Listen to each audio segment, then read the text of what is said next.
আসসালামু আলাইকুম। CSS3 আজকের ক্লাসে সবাইকে স্বাগতম জানাচ্ছি। আমি আব্দুল্লাহ নাহিয়ান। আজকে আমরা ট্রান্সফর্মের আরেকটি এলিমেন্ট ট্রান্সলেট সম্পর্কে জানবো।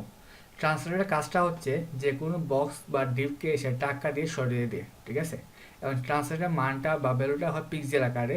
এখন এটা যে কোনো হতে পারে, 10 পিক্সেল, 30 বা 100 পিক্সেল, আপনার ইচ্ছা মতো বা যা প্রয়োজন সেটা আপনি ইউজ করতে পারেন।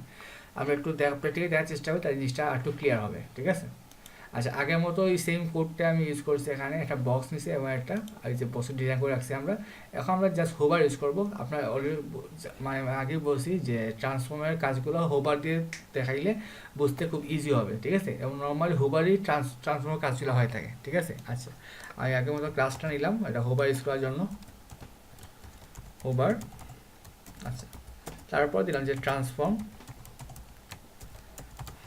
ট্রান্সলেট, ঠিক আছে। তার ভ্যালু একটা বসাই আমরা, যেমন দিলাম যে 60 পিক্সেল দিয়ে একটা মান বসালাম, ঠিক আছে।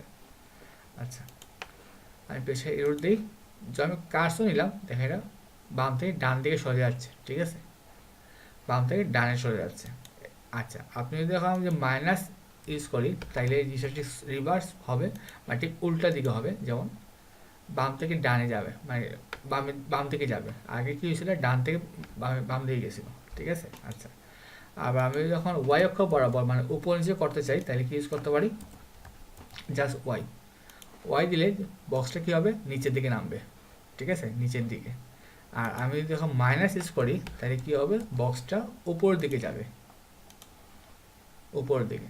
আর আগের মতো ট্রান্সলেট আপনি এক্স অক্ষ ইউজ করেন আর না করেন, এটা বাই ডিফল্ট কাজ, মানে ট্রান্সলেট এক্স একইভাবে কাজ করে, ঠিক আছে।